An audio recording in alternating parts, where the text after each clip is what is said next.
Hello everyone, hope you all are doing well. So today we are going to do the next question of our mains answer writing practice.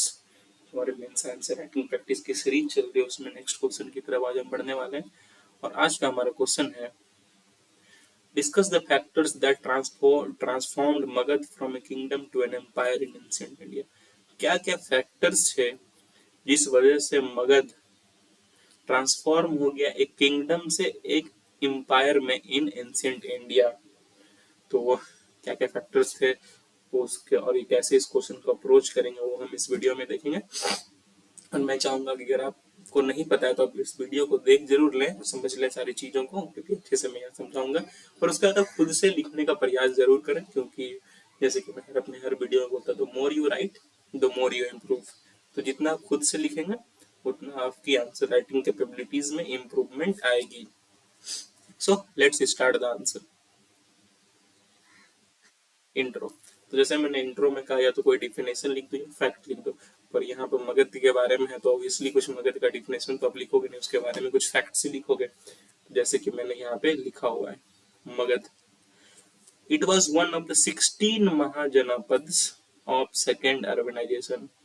जो 16 महाजनपद थे जो rise किए थे, जो रोज हुए थे second urbanisation में, उसका मगध उनमें से एक था। तो जो 16 महाजनपद थे, महाजनपद means great kingdoms.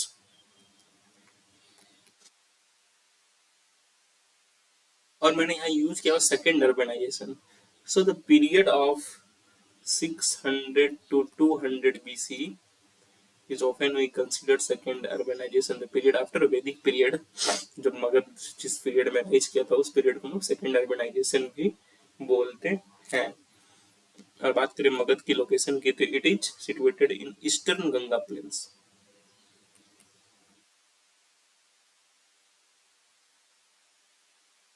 Eastern Ganga plain, अगर आप इंडिया का मैप देखें,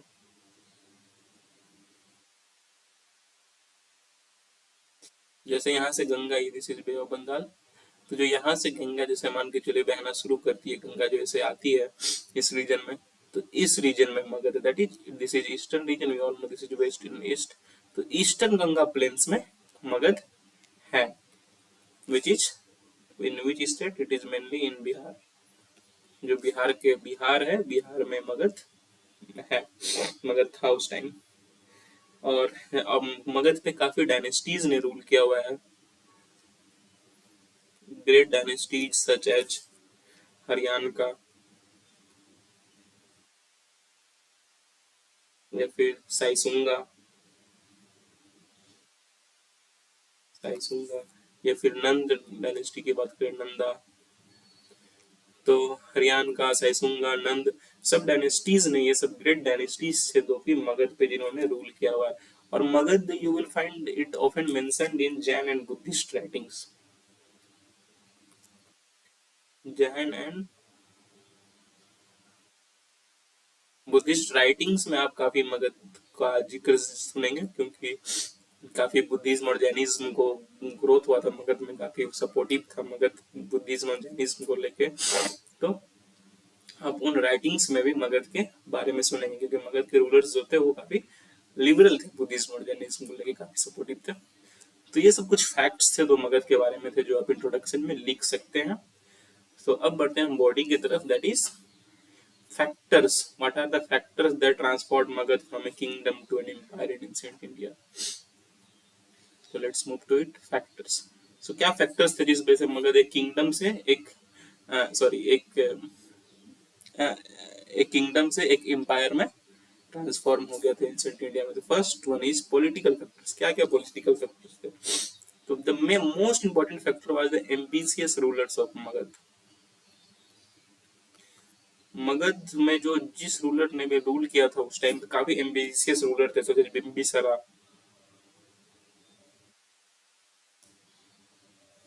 या फिर आप बात करें अजात शत्रु की।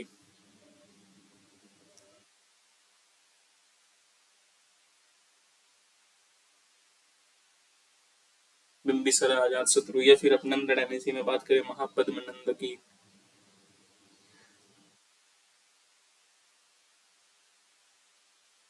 ये सब काफी एम्बिशियस रूलर्स थे, इन्होंने काफी मतलब इतने ये जेन्युइन रूलर्स थे, इतने अच्छे रूलर्स थे कि इन्होंने मगध के ग्रोथ में इनका काफी बड़ा योगदान था। काफी, अगर मुगल के जैसे लेटर मुगल्स में देखे तो कितने ये अनएम्बिशियस रूलर्स थे, जिस वजह से मुगल का डिक्लाइन हुआ था। को याद होगा मुगल की डिक्लाइन की हमने आंसर राइटिंग में बात की हुई थी, प्रीवियस आंसर राइटिंग्स में। लेकिन पर मगध के साथ वही उल्टा था कि मगध में इतने एम्बिशियस रूलर्स थे कि उन्होंने मगध के ग्रोथ को, मगध को एक किंगडम से एम्पायर बनाने में हेल्प की। ये सारे एम्बिशियस रूलर्स में काफी हेल्प थी। और इन्हीं रूलर्स की वजह से जो मगध का एडमिनिस्ट्रेटिव सिस्टम था वो काफी इफिशियंट था। इफिशियंट एडमिनिस्ट्रेटिव सिस्टम,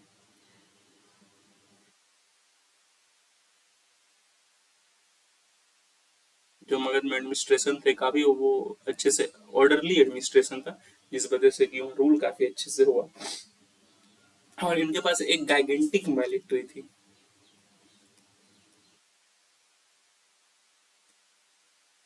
जिसमें फुट सोल्जर्स, कैलवरी, एलिफेंट्स सब थे। सोल्जर्स, एलिफेंट्स, हॉर्सेस सब थे इस गैगेंटिक मिलिट्री में, जिस वजह से इनको प्रोटेक्ट इन्होंने काफी अच्छे से किया था मगध को, और एक्सपेंड भी ये सब गैगेंटिक मिलिट्री प्रोटेक्शन प्लस एक्सपेंशन जो हुआ था मगध का, एक्सपेंड भी काफी अच्छे से हुआ। उसके पीछे एक वजह थी गैगेंटिक मिलिट्री की। काफी न्यू यूपन्स का इन्वेंशन हुआ था, न्यू यूपन्स, न्यू इनोवेशंस का ये हुआ था। जैसे कि कुछ एग्जांपल मैं दे देता हूँ कुछ यूपन्स के, सच एच रथम सला,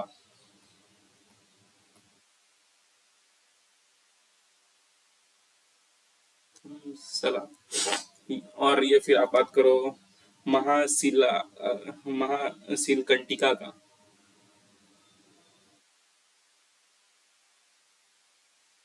महाशिल कंटिका। These are the weapons that were invented by Ajatashatru. ये यूपन्स जो थे ये अजात शत्रु के टाइम इन्वेंट किया था, अजात शत्रु ने इन्वेंट किया था। काफी डेडली वेपन्स थे जो कि वार में या फिर किसी भी चीज में, एक्सपेंशन में, प्रोटेक्शन में, जो ये मिलिट्री को मगध को काफी एफिशिएंट बनाते थे और काफी डेंजरस बनाते थे। तो ये सब कुछ पॉलिटिकल फैक्टर्स थे जिस वजह से मगध काफी राइज किया। Now second factors are geographical factors. क्या क्या जियोग्राफिकल फैक्टर्स थे? तो सबसे पहले आपको ये जानना होगा कि जो इसका पहला कैपिटल था दैट वाज राजगीर, जिसे राजगृह भी कहा जाता है। This was a set of 5 hills.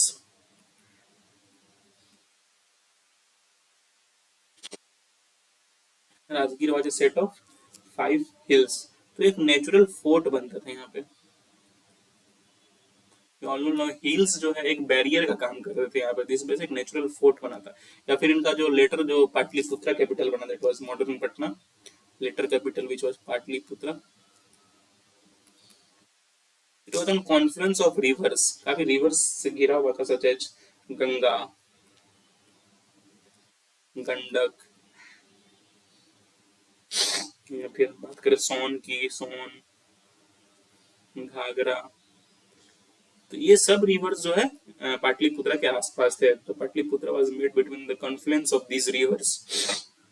Late me rub some part. I hope आप सबको ये चीज समझ में आई होगी।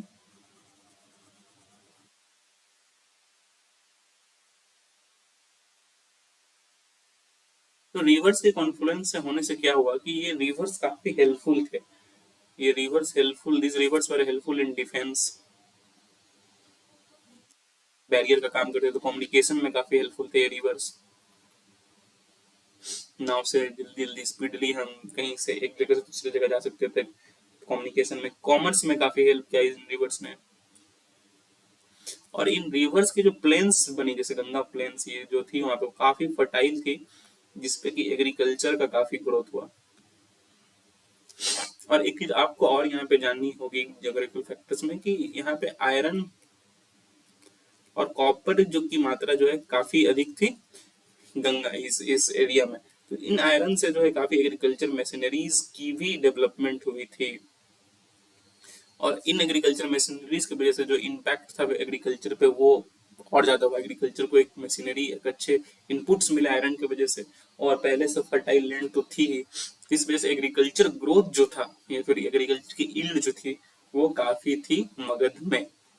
सो these are some of the geographical factors. एक चीज और यहाँ पे जैसे रिवर्स थे, तो रिवर्स पे जो नंद ने, जो नंद डायनेस्टीज के रूलर्स ने थे, जैसे कि मैंने महापद्म नंद की बात की, तो उन्होंने काफी सारे कैनल्स को भी बनाए थे। इन रिवर्स के थ्रू कैनल्स को बनाए, उसके बाद फिर इन रिवर्स के थ्रू जो ट्रेड एंड कॉमर्स को काफी इंकरेज किया, the increase trade, the nuns increase trade and commerce to canals के वजह से इरिगेशन काफी डेवलप हुआ। तो ये सब कुछ जोग्राफिकल फैक्टर्स थे, जोग्राफिकल फैक्टर दिस वजह से मगध की काफी ग्रोथ हुई। Moving to third factor that is economic factor. अब इकोनॉमिक फैक्टर क्या कहते हैं, जैसे कि मैंने बात की this was rich in iron and copper, काफी आयरन एंड कॉपर की वहां से प्रोडक्शन हुई, काफी चीजें बनी उससे, तो इस वजह से इकोनॉमी काफी अच्छी थी। मगध की जो पॉपुलेशन थी काफी बड़ी पॉपुलेशन थी, बिग पॉपुलेशन, इसी वजह से इस बिग पॉपुलेशन की वजह से उनके पास हाई सोल्जर्स थे मिलिट्री में, जो मिलिट्री जो उनकी काफी एफिशिएंट थी, सोल्जर्स की अमाउंट जो मिलिट्री में थी काफी थी। या फिर एग्रीकल्चर के लिए बात करें या लेबर की बात करें तो सब इस पॉपुलेशन के वजह से था। इस पॉपुलेशन, बिग पॉपुलेशन की वजह से अच्छे एग्रीकल्चर में लेबर्स की डेवलपमेंट की, एग्रीकल्चर का ईड अधिक था, और एग्रीकल्चर वाज इतनी फर्टाइल लैंड पे थी एग्रीकल्चर की, it was able to easily feed this big population. So ये एक काफी बड़ा ये था। उसके बाद एक चीज और आपको यहाँ मेंशन करना होगी, जब बिम्बिसारा ने अंग को जीता, अंग को मगध में शामिल किया, एक्विजिशन ऑफ अंग,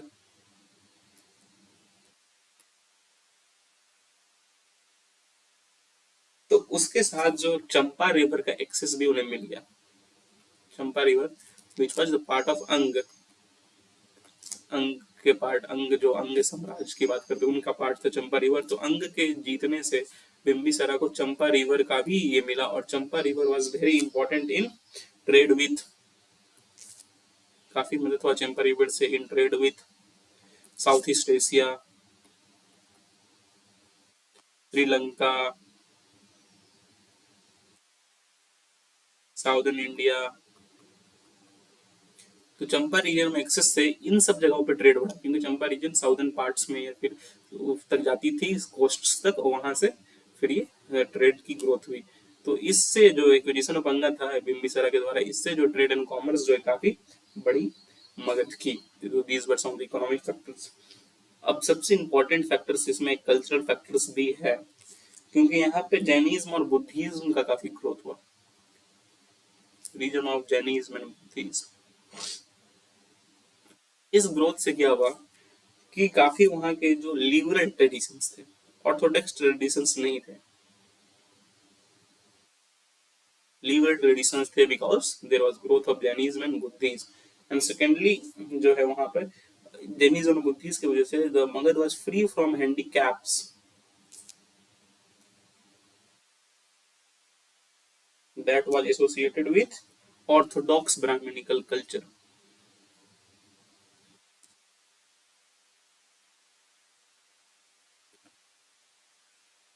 ऑर्थोडॉक्स ब्राह्मणिकल कल्चर का जो ऑर्थोडॉक्सी थी उसमें जो काफी सारे रोक टोक थे जो ब्राह्मण्स लगाते थे ब्राह्मण्स की वजह से थी, ऑर्थोडॉक्स ब्राह्मण्स, नॉट आई से ब्राह्मण्स, ऑर्थोडॉक्स ब्राह्मण की वजह से। पर जैनिज्म और बुद्धिज्म के रहने से क्या हुआ, काफी लिबरल ट्रेडिशन थे और काफी कोई भी ऑर्थोडॉक्सी नहीं थी, तो ये it was one of the major factors जिस वजह से ग्रोथ हुआ। तो ये चार फैक्टर्स थे और इसको मैंने काफी डिटेल में एक्सप्लेन किया हुआ है, जिस वजह से मगध का ग्रोथ हुआ। और भी फैक्टर्स हो सकते हैं जो कि आप, मैं चाहूंगा कमेंट्स करके बताएं कि और क्या क्या फैक्टर्स हो सकते हैं। कमेंट्स करने से आपकी थिंकिंग कैपेसिटी बढ़ेगी, आपकी ब्रेन स्ट्रॉमिंग की एबिलिटी बढ़ेगी, आप जल्दी जल्दी पॉइंट्स को सोच पाओगे, और हमारे बीच एक इंटरेक्शन तो बढ़ेगा, मुझे पता चलेगा आप क्या क्या पॉइंट्स और सोच रहे हो। सो ये तो बॉडी की बात होगी। अब बढ़ते हैं कंक्लूजन पर। जैसे कि मैं हमेशा कहता हूँ, try to conclude with a simple positive sentence. अगर आपकी बॉडी अच्छी है तो कंक्लूजन सिंपल और पॉजिटिव सेंटेंस होगा, तो you will fetch good marks. जैसे कि मैंने यहाँ किया हुआ, Magadh rose from janapada to mahajanapada and then into empire under Mauryas. Magadh पहले जनपद से महाजनपद बढ़ा की तरफ गया, फिर एम्पायर बन गया मौर्यस के अंदर, तो ये काफी डेवलप हुआ। और there were several factors, reasons, जैसे कि हमने डिस्कस किया। So that is all for today. Please do like, please do share, please do subscribe. काफी मेहनत लगती है ऐसे वीडियोस को बनाने में, आप लाइक शेयर सब्सक्राइब करें तो काफी मोटिवेशन मिलता है हमें कि हम और भी ऐसे वीडियोस आप सबके लिए बनाएं। सो that is all for today. Have a nice day. Thank you.